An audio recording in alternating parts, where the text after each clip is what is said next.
रांची का पॉजिटिविटी दर से बढ़कर 14.50% पहुंच चुका है। वहीं दूसरे जिलों में भी पॉजिटिविटी दर लगातार बढ़ते जा रहे हैं। ऐसे में राज्य एक बार फिर कोरोना विस्फोट जैसी स्थिति उत्पन्न हो गई है। इसे लेकर तैयारियों के साथ साथ सतर्कता भी बहुत जरूरी है। पर मुख्य सचिव अरुण कुमार एक्का ने अस्पतालों में पीएसए प्लांट, वेंटिलेटर और ऑक्सीजन सिलेंडर की क्रियाशीलता के आकलन के लिए भी सभी अस्पतालों में मॉक ड्रिल कराने का निर्देश दिया है। बिहार में भी कोरोना के 345 नए संक्रमित पाए गए हैं। इनमें पटना जिले में सबसे ज्यादा 229 नए संक्रमित शामिल हैं। एक्टिव मरीजों की संख्या राज्य में 2000 से पार हो चुकी है और पटना में 1058 नए केसेस आए हुए हैं। यानी अगर बिहार झारखंड की बात करें तो कोविड लगातार यहां पर बढ़ता नजर आ रहा है। हम एक बार फिर हमें सतर्क होने की जरूरत है, क्योंकि दूसरा लहर जब आया था काफी क्षति करके गया है। हम अपनों को खो चुके हैं और ऐसे में एक बार फिर से अब वो समय आ गया है जब हमें सावधानी बरतनी चाहिए। हमारे साथ इस वक्त रांची के सदर अस्पताल से हमारे संवाददाता आलोक जुड़े हुए हैं। हम उनके पास चलेंगे। आलोक, जिस तरीके से कोविड फिर से आ रहा है, फिर से एक बार कोविड का जो कहर है वो देखने को मिल रहा है, तो ऐसे में अस्पतालों की क्या स्थिति है, वो कितने तैयार है? आप इस वक्त मौजूद है सदर अस्पताल में, वहां पर क्या कुछ स्थिति है?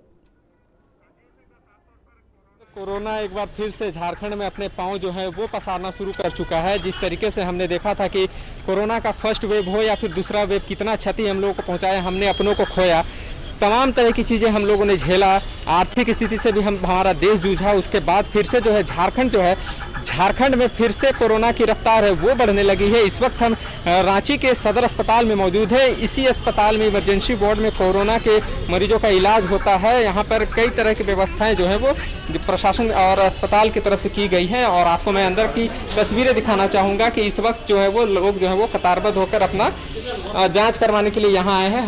हम डॉक्टर से समझना चाहेंगे कि कितनी पहला लहर के बाद हमारे साथ डॉक्टर अजीत हैं, हम उनसे ही समझ चाहेंगे। सर, पहली लहर जिस प्रकार से हुई, दूसरी लहर में हमने कई लोगों को खोया, तीसरी लहर की बात हुई, लेकिन अब फिर से झारखंड में एक बार कोरोना अपनी पांव पसार रही है, तो इसको लेकर सदर अस्पताल में इस बार क्या कुछ खास तैयारी है?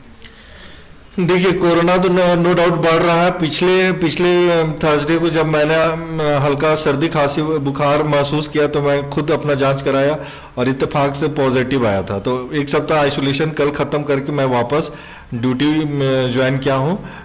कल ही मैं वापस अपने ड्यूटी पे आया हूँ। तो कोविड तो नो डाउट बढ़ रहा है। जब हमारे जैसे डॉक्टर जो पहले से वैक्सीनेटेड हैं और इन्फेक्ट हो रहे हैं, तो आम लोग तो ज़्यादा रिस्क पे रहेंगे ही, क्योंकि बहुत सारे लोगों ने अभी भी पूरा वैक्सीन का डोज नहीं लिया होगा।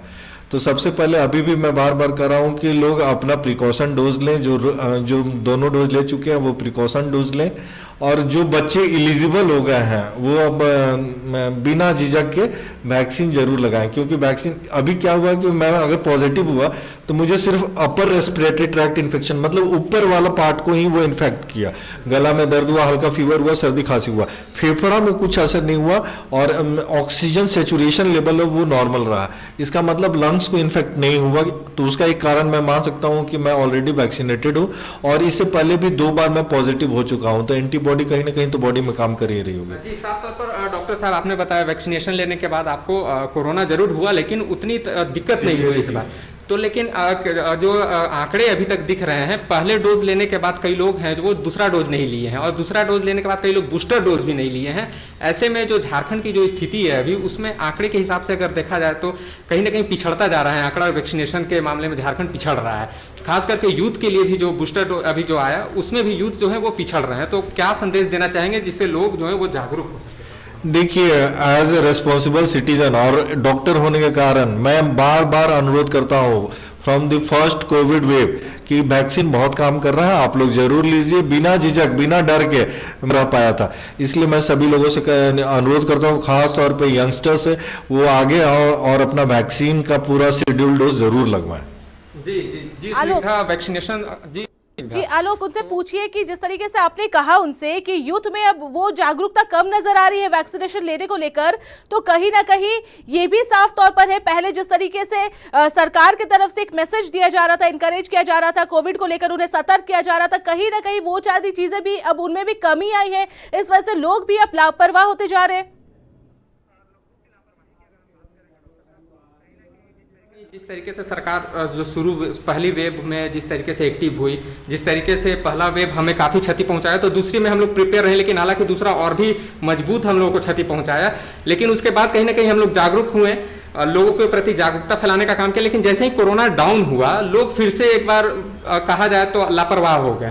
तो ऐसे में कहीं ना कहीं जागरूकता अभियान के तहत अस्पताल प्रबंधन हो या फिर सरकार की ओर से क्या कुछ कदम उठाए जा रहे हैं कि लोग प्रेरित होकर वैक्सीनेशन ले, ऐसा कुछ कदम अभी तक?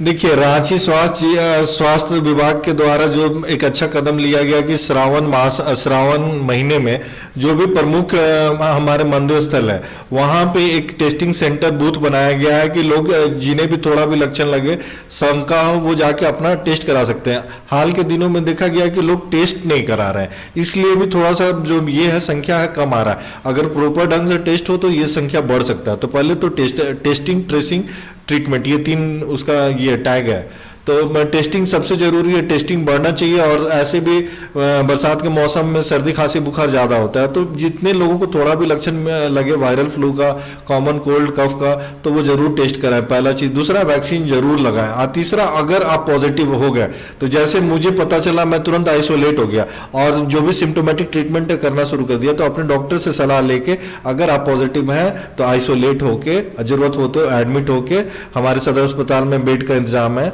ऑक्सीजन का भी बहुत अच्छा फैसिलिटी है, एडमिट होके आप इलाज करा सकते हैं। जी डॉक्टर साहब, आपने बेड की बात की। इस वक्त सदर अस्पताल में कितने बेड जो है वो व्यवस्था किए गए हैं, कितने ऑक्सीजन युक्त जो बेड है वो यहाँ पर अभी उपलब्ध है, और कितने पर अभी यहाँ क्या आंकड़े हैं अभी मरीज के, और कितने यहाँ से स्वस्थ होकर अभी फिलहाल आज के डेट की अगर बात करें तो कितने लोग अभी हैं? देखिए, अभी हमारे यहाँ पॉजिटिव केस एक भी नहीं है। जो 1-2 दिन पहले का मेरे पास रिपोर्ट था, अभी तो मैं भी आइसोलेशन से आया हूँ, तो पॉजिटिव केसेस हमारे पास नहीं है। लेकिन 300 बेड हम लोग बहुत आसानी से, बहुत तुरंत से तैयार कर सकते हैं, ऑक्सीजन सपोर्टिंग बेड। और हमारे पास 40 से 45 या कहिए 50 के आसपास आईसीयू बेड्स भी है, जिसमें वेंटिलेटर, HFNC, ये सब फैसिलिटीज है। तो रांची सदर अस्पताल, जैसा कि सेकेंड वेव में इसने बहुत अच्छा काम किया था, इस बार भी वो तैयार है। भगवान न करे अगर ऐसा कुछ होता है तो हम लोग उससे लड़ने के लिए पूरे मुस्तैदी से तैयार हैं। जी स्मिता, तो ये जी कहा गया था कई बेड्स है, लेकिन उसके बाद भी मरीजों को अस्पताल में जगह नहीं मिल रही थी, मरीज घर पर ही दम तोड़ रहे थे। तो ऐसे में इस बार ये भी कहा जा रहा है, कई तरीके की बातें सामने आ रही है, ऐसे में ये भी कहा जा रहा है जो तीसरी लहर होगी वो और ज्यादा खतरनाक हो सकती है और ज्यादा जानलेवा हो सकती है। ऐसे में 300 बेड अगर कहा जाए कि लोगों के हिसाब से क्या वो ये होगा, कम नहीं पड़ेंगे? और ऐसे में अगर और लोग आते हैं तो किस तरीके से और व्यवस्था की जाएगी? अभी से अगर ये प्लान नहीं करके रखा गया, ये तो आने वाले दिनों में फिर चुनौती बन सकती है। जिस तरीके से अभी 300 बेड लगभग अस्पताल में है, और रांची की अगर संख्या की हम बात करें तो बहुत बड़ी आबादी है रांची में। पिछली दूसरी लहर में हमने देखा था कि इस तरीके से बेड को लेकर मारामारी चली थी पूरी रांची भर में।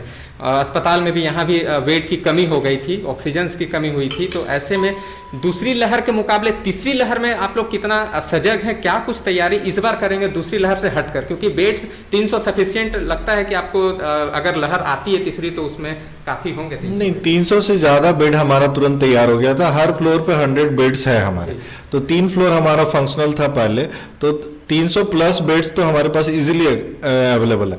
500 बेड की फैसिलिटी अभी हमारे सदर अस्पताल में टोटल है। तो अगर कोविड का केसेस बढ़ेंगे तो बाकी मरीजों को थोड़ा सा डाइवर्ट करके दूसरी जगह करके, और बहुत सारे चर्च में बनाया गया था, वहां भी बेड सारा, तो वो इंफ्रास्ट्रक्चर तो अभी भी हमारा मौजूद है ही।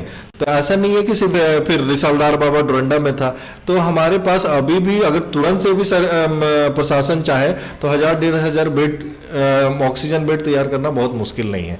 हमारे यहाँ तो अभी PSA प्लांट और लिक्विड ऑक्सीजन प्लांट ये सब भी लग गया, तो सदर अस्पताल पहले से काफी मजबूत स्थिति में है। तो जी स्निग्धा, ये थे हमारे साथ डॉक्टर अजीत, जो कि फ्रंट लाइन वॉरियर हैं। पहली कोरोना की लहर हो या फिर दूसरी लहर हो, उस वक्त खुद पॉजिटिव होने के बाद भी ये लगातार यहाँ अस्पताल में सेवा दिए थे।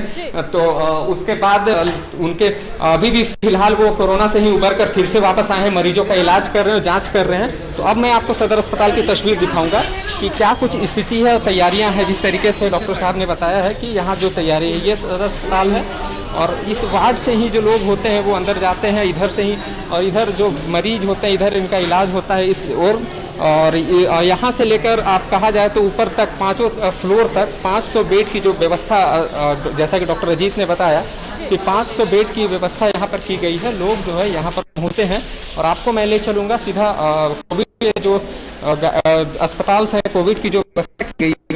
लेकिन जो तस्वीरें सामने आ रही है आलोक, क्योंकि आप अस्पताल में मौजूद है और सबसे ज्यादा अगर प्रिकॉशन लेने वाली कोई जगह होती है, हालांकि अब क्योंकि कोरोना है तो हर किसी को हर जगह पे प्रिकॉशन लेने की जरूरत है, लेकिन इस वक्त आप अस्पताल में मौजूद है और हम साफ देख पा रहे हैं कि डॉक्टर्स भले वहां पे कहे वो पूरी तरीके से तैयार है, लेकिन सरकारी अस्पताल में जो लोग आए हुए हैं एक के चेहरे पर भी मास्क नजर नहीं आ रहा है।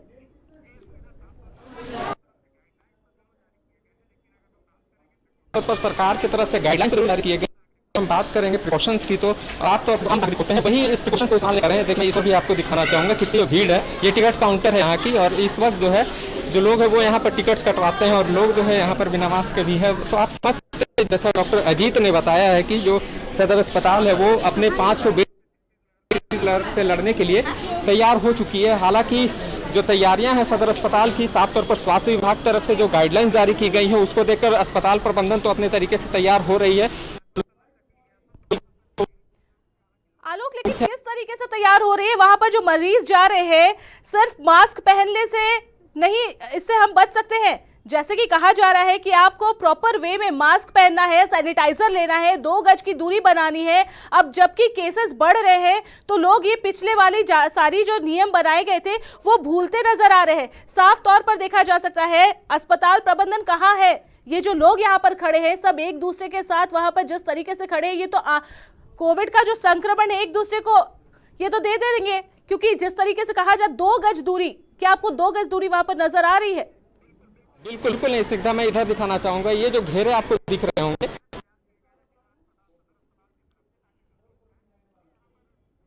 अस्पताल की तरफ से, ताकि जो लोग हैं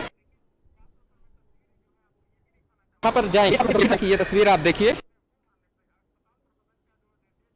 निर्देश है वो तो साफ तौर पर है, लेकिन हाँ साफ नजर आ रहा है क्योंकि एक तरीके से डॉक्टर्स कह रहे हैं कि वो तैयार है, लेकिन दूसरी तरफ अगर मैनेजमेंट की बात करें तो मैनेजमेंट कहीं से नजर नहीं आ रहा है, क्योंकि जिस तरीके से लोग दिख रहे हैं यहाँ पर एक दूसरे से सटे हुए खड़े हैं। ये एक बड़ी चुनौती हो सकती है आने वाले समय में, क्योंकि केसेस बढ़ रहे हैं। आलोक, आपका बहुत बहुत शुक्रिया, आप हमारे साथ जुड़े।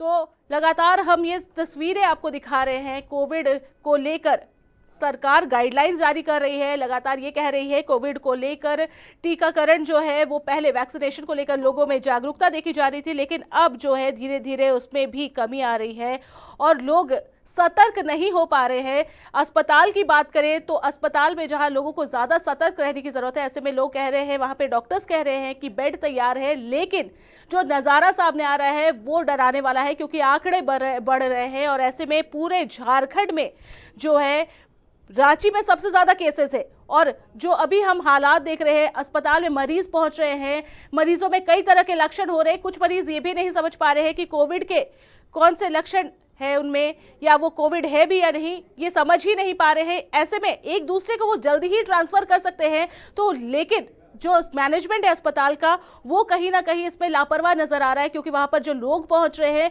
कोई भी 2 गज की दूरी का पालन नहीं कर रहे हैं।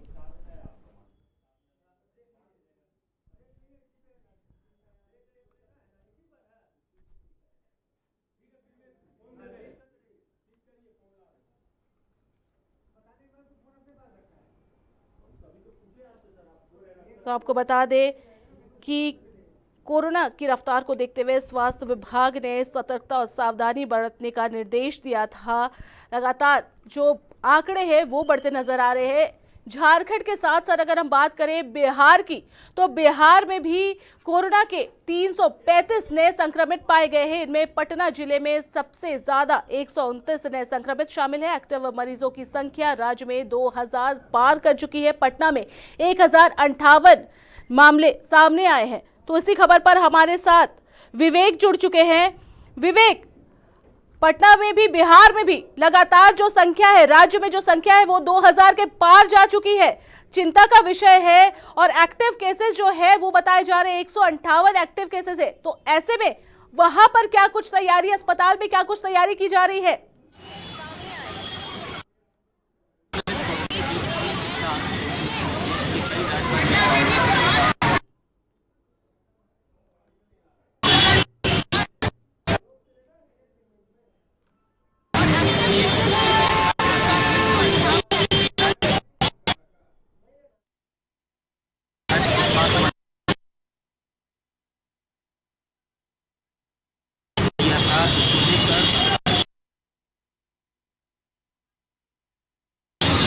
काफी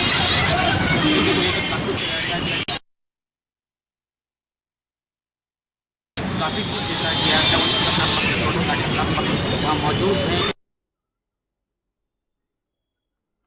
डरावनी की कोरोना फेज 2 की देखा था, जो कितनी डरावनी थी। अब उसी फेज की तैयारी को लेकर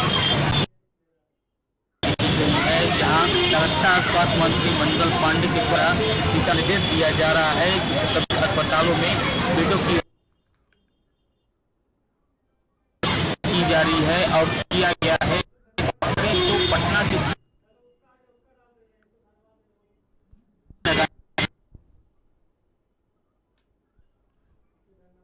वेंटिलेटर की व्यवस्था की गई है, जो कोविड-19 को लेकर रोजाना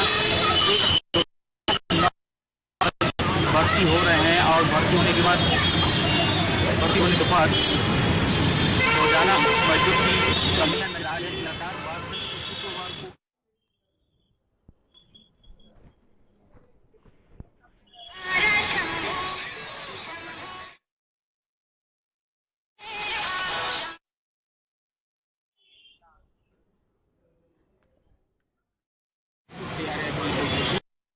साफ नहीं आ पा रही है, शायद कुछ टेक्निकल समस्या है, लेकिन हम आप तक वापस फिर पहुंचेंगे।